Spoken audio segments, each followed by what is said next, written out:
Namaste, Pranam, Gita Dhyanam. Om Parthaya Pratibodhitam Bhagavata Narayanena Swayam Vyasena Gratitam Purana Munina Madhye Mahabharatam Advaitam Ritavarshinim Bhagavatim Ashtadashadhyayinim Ambatva manusantadhami Bhagavad Gite Bhavadveshinim. Oh Bhagavad Gita, with which Lord Narayana himself gave enlightenment to Partha. The ancient sage Vyasa included it in the Mahabharata. O goddess, showerer of the nectar-like knowledge of non-dualism contained in your 18 chapters, O my affectionate mother, the destroyer of rebirth, I meditate upon thee. Krishna Vandana. Vasudeva Sutam Devam Kansachanuramardanam Devaki Paramanandam Krishnam Vande Jagadgurum. Son of Vasudeva, the slayer of Kansa and Chanur, extreme delight for Mother Devaki, O Lord Krishna, the supreme teacher of the universe, my salutations to you. Srimad Bhagavad Gita, the 18th adhyay of Moksha Sannyasa Yoga, and Sri Krishna is teaching in this adhyay the yoga of moksha through sannyasa, the yoga of liberation through renunciation, through giving up. Now, what is to be given up? Sri Krishna says it is not the karma that is to be given up. It is not that you run away from the karma which has been allotted to you, which has been ordained for you to do. You run away from it. That is not the tyaga, that is not the sannyasa, that is not the giving up. What is giving up is doing the karma wholeheartedly, doing the karma most sincerely in a dedicated manner, but giving up the attachment to the karma. Giving up that ownership that I am doing this karma. No. Give up the attitude of I am doing this karma. Give up the attitude of getting attached to the karma and give up that attitude of being desirous to the fruits of the karma. Give up these three things and you are as good as any monk, any the Girwa ordained clothed monk, sannyasi for that matter. All you have to do is cut off your attachment with the karma and forget about the fruits of what you are going to get in return. Now, while explaining to us the real tyaga of detachment from the work itself, don't give up your interest in the work. You should never give up your interest in the work. You should never give up your sincerity towards performing the work. No, that is not to be. Do it wholeheartedly, most sincerely, most dedicatedly. But give up the attachment to the work. Now, having told that, Sri Krishna is telling us something, how we get into doing the karma. And then he said that for doing the karma, you need, first of all, you need jnana. You need the knowledge of what is to be done. You need the knowledge of how to perform that task. And then Sri Krishna said that, Sri Krishna told us the three aspects of the jnana, jnaya and parijñāta which are involved, which work as the impetus, which work as the starting motivation for doing any work. The knowledge, the object which is to be known, and the one who knows it, the knower. These are the three impetuses. These are the three forcing factors which make us work. These are the inducers. And then Sri Krishna told us about the three bases which are required, which are mandatory to do any work. And what are those bases? One is the karanam, the instrument. The instrument is required to perform any task. Then the karma, the task as such, the action as such, the work as such. The karanam, karma and the karta, someone doer. And while discussing this, we came to know from Sri Krishna's indirect hints that this Jnata and the Karta are one and the same thing. That is this wonderful Jivatman which is dwelling in our body. Still the body lasts. The Jivatman is the Jnata. He is the ultimate Jnata. He is the ultimate Karta, and we feel we are the Karta. We feel we are the Jnata. We feel I know so much. I don't know anything. It is that entity, the indweller, that knows everything. It is that indweller that is the ultimate doer. We forget this fact and bloating our ego, inflating our ego, we keep on thinking, I am doing the work. Now Sri Krishna is telling us about these three aspects out of the 6 factors that Sri Krishna enumerated: the Jnata, the Jnanam, Jneya and Parijnata, the Karanam, Karma and Karta. He is telling us the threefold distinctions between the Jnana, which he has already told in the previous shlokas. Three verses that we read about the Jnana: the Sattvika Jnana, the Rajasic Jnana and the Tamasic Jnana. The Sattvika Jnana, which realizes oneness in this entire diversity of the creation. That is the Sattvika Jnana, the knowledge which makes us realize, the knowledge which makes us understand that although there are so many multitudinal creatures, beings in this creation, they all carry one same principle within them, whether it is a human being or any being from animal or plant kingdom, any being for that matter in this creation. We all are carrying that one same indivisible and imperishable entity within us. That avyaya entity is within us. That is the real jnana, that is the Sattvika Jnana. The Rajasic Jnana is the Jnana. Yes, the Rajasic Jnana accepts that yes, there is diversity.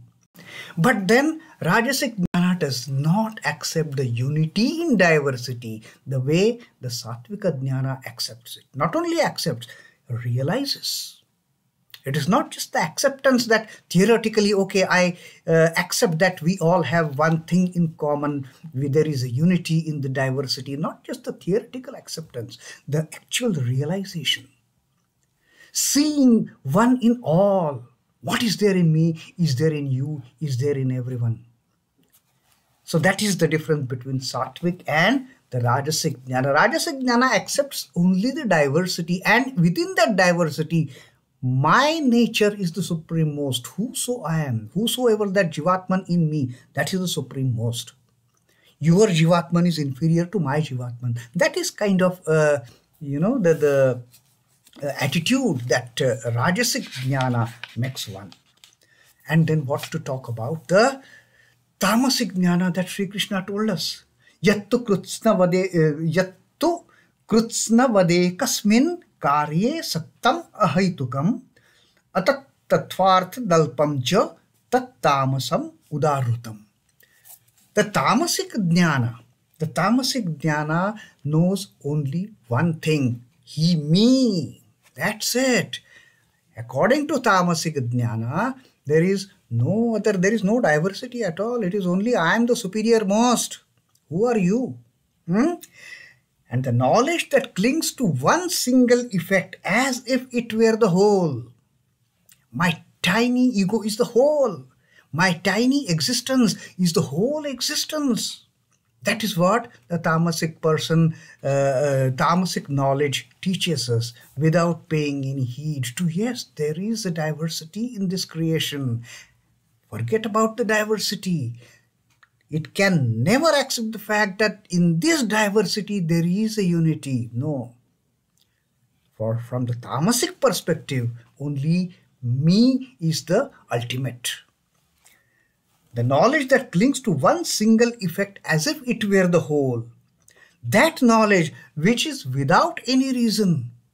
That knowledge, ahaitukam. That knowledge which is without any reason.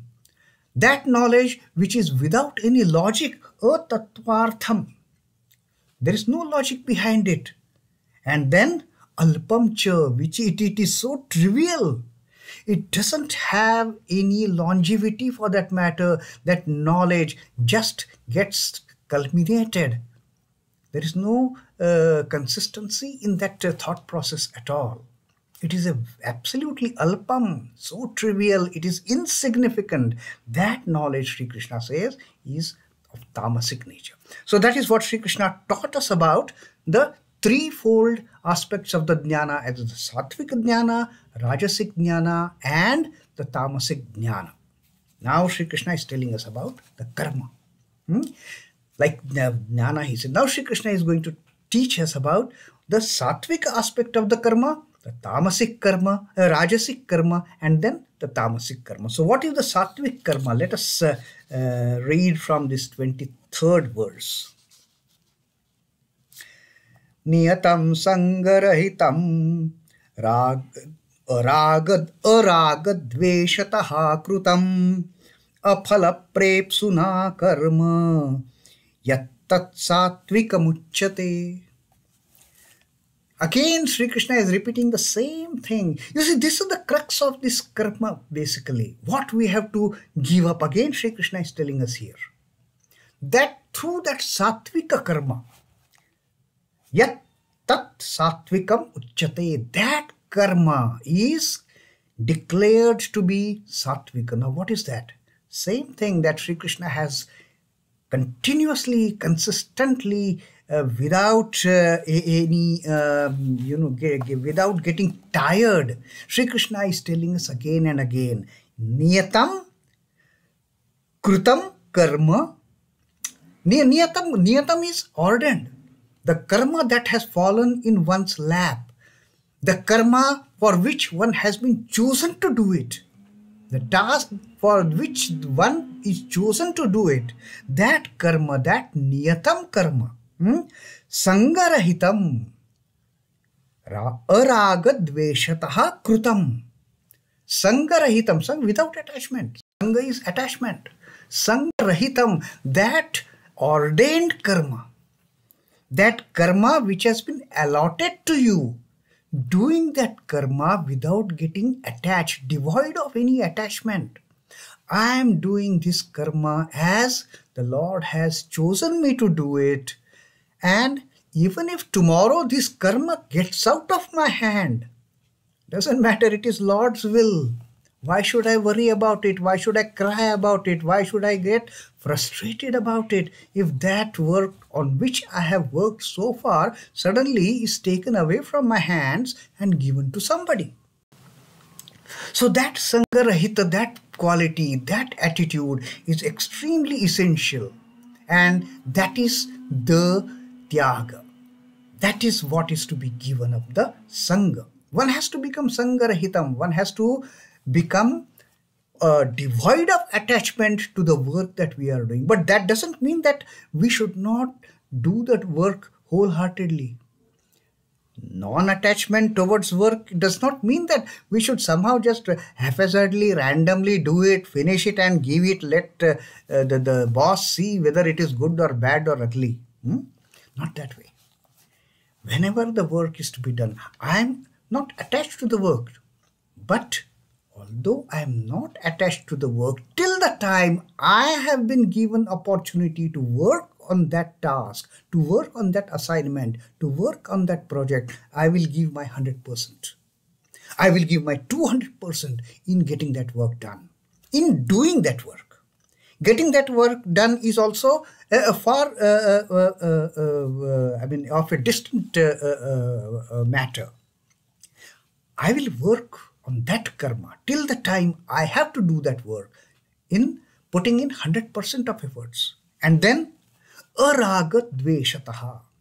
It is not that I will just drool over that work. Oh, that is my most favorite project. I love that project. Or if I am not liking that project, it is not that I start hating that project.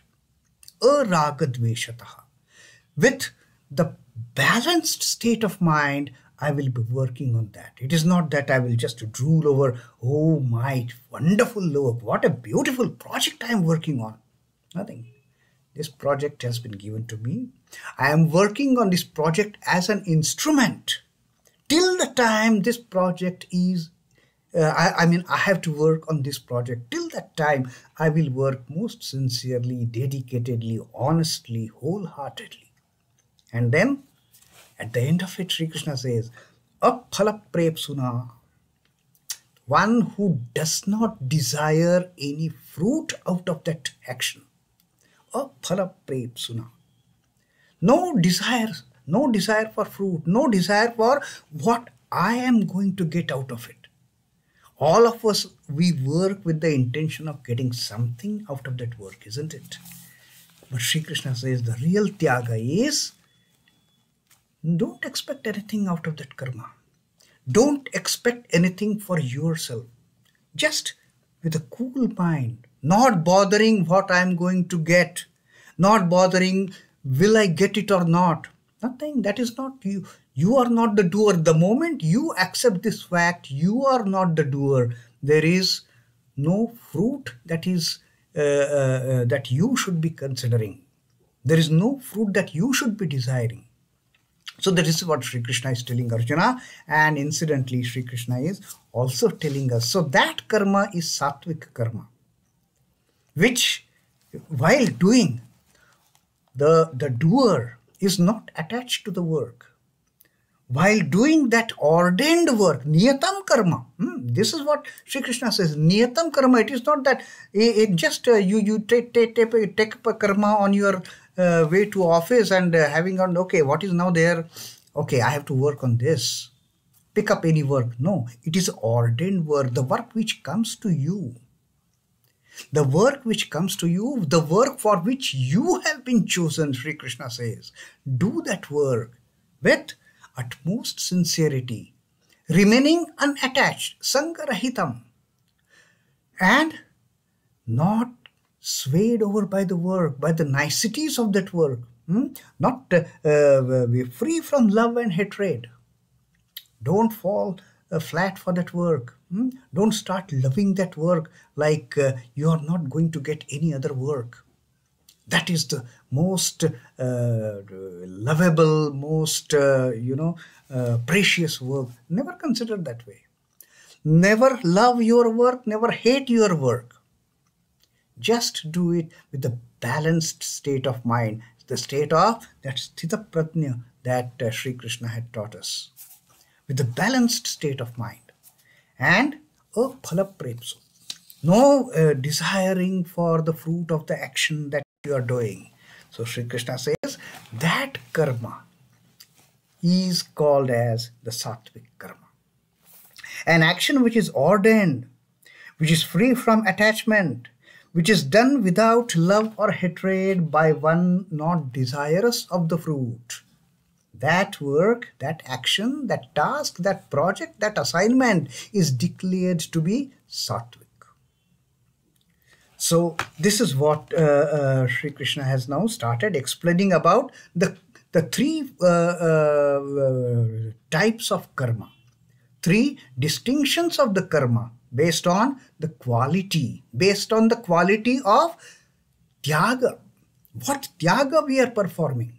We are not renouncing the karma. Karma we have to do. And Sri Krishna has told that nobody in this universe, nobody in this creation, not a single being can avoid any work. The work has to be done. And if the work has to be done, then better do it in the most wonderful manner, the way Sri Krishna has told us, without getting attached to the work, without loving or hating the work.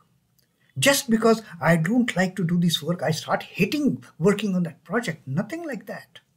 Sri Krishna says, don't love your work, don't hate your work, but with a balanced state of mind, put in your 100% in doing that work. Don't get attached to the work. And don't expect anything in return. Don't desire the fruits of that action. That sattvic work is the ultimate karma, Sri Krishna says. The purest of the pure karma, the sattvic karma is that. Now, breathing is indispensable to life. And it is done without love or hatred. A beautiful example he has given, Swami Chidbhavananda ji has given. Do we love breathing? No, it just happens unconsciously, isn't it? Do we hate breathing? We cannot afford to hate breathing. We may love to some extent, but it is such a natural process. At times we don't even realize we are breathing. It is taken for granted till the time this body is alive. It will keep on breathing. What is there to love in that breathing? What is there to hate in that breathing? An ordained duty also ought to be executed in that manner. Consider that duty as take it for granted. We are seeing with our eyes. All those who can see with their eyes, they never realize the importance of the eyesight because we take it for granted. Yes, I am seeing. But ask those who have lost the eyesight, how precious that eyesight becomes for them. We can talk. We don't, pay much attention to it. We are not so much conscious of it. We just keep on talking, isn't it? It is not that we are falling in love with our talk or we start hating our talk. No, we just talk. We are not even aware that we are talking. But ask a dumb person how one misses talking. So this is the kind of attitude Sri Krishna tells us. Build up that attitude.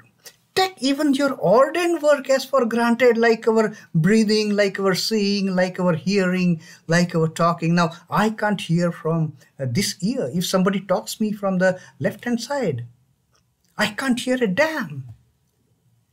And that is when one starts realizing, oh, that is, I cannot hear. Then I make an effort to hear from the right-hand side, right ear. So Sri Krishna says that take all your ordained duties for granted as if, yes, you can. You have to do that. You are not aware, you are not very specifically attached to doing that. It is happening automatically. We all talk, we all see, we all hear, we all breathe. Automatically it happens. No special effort is put, and we are also not attached to it. It is only when you are deficit, you have some deficit, then you know the worth of it and then you start feeling the pangs. But otherwise, Sri Krishna says, consider all your duties like those that you are bound to do, that you are ordained to do those duties. Like you're breathing, like you're seeing, like you're talking, like you're hearing. The working out of a sum in arithmetic by pupil differs according to the standard in which he is placed. Depending on the class in which the child is studying, he can work on the mathematical problem only to the level of that standard. Similarly, the duties of men vary according to their stature in life, their station in life. It all depends, but everybody has to solve these problems. The student in the first standard will be given to solve the problem of mathematics, which is to the level of that first standard. The first standard student won't be asked to solve a fifth standard mathematics problem. Similarly, Sri Krishna says in our life also, we all get our duties which are to our stature, to the station in which we are at. It is not that the Lord will give us the duty which we are not capable of doing. The duties come to us based on our capabilities, based on our abilities to work upon that. We never realize this fact. We only keep on either criticizing, oh, my boss has given this project to me, I don't know how to do it. It usually doesn't happen. Whatever we are capable of, only that work will come to us. So Sri Krishna says, the ordained work, the niyataṁ karma. Niyataṁ karma kṛitam. In which way we have to do it? Niyataṁ karma kṛitam, saṅga-rahitam, arāga-dveṣhataḥ, and aphala-prepsunā. With these three basic attitudes, if one starts working, that work becomes the sattvic work. Now on this, before we just close, a small teaching from Sri Ramakrishna about the Sattvika nature. A man of Sattvic nature makes no show of his spiritual practices. The Sattvika nature person, the Sattvika work in terms of the spiritual practices, it is without any show off. It is without any pomp. It is without any, glare kind of thing. Coolly that person will work without even anybody knowing that this person is working. Even the right hand won't know that the left hand is doing the work. That kind of. As far as possible, he keeps his holy doings concealed from public gaze. There is no show off at all. And what Sri Ramakrishna further says, while others are asleep at midnight, this Sattvika aspirant, this Sattvika sadhaka, he sits up within the mosquito curtain and starts meditating. That is how the Sattvika karma is done. No show off, no excessive attachment, no attachment at all. No loving, no hating the work done, and at the end of it, there is no desire for any fruit of action. The Sattvika person, when he meditates, there is no desire that I should get liberation. That is not the objective at all as far as the Sattvika aspirant is concerned. Sattvika aspirant, with that Sattvika knowledge, when he does this Sattvika work, he is leaving everything to Lord. It is Lord's will whether I should get liberation or I should get another 1,000 or 10,000 or 1,000,000 births in this cycle of birth and death. That is his prerogative. Why should I worry? I should do whatever has been I have ordained for me to do. So that is the attitude of doing the karma in a sattvic manner. Om Namo Bhagavate Vasudevaya. Sri Krishna Arpanamastu. Jai Sri Ramakrishna. Jai Thakur Jai Ma. Jai Swami.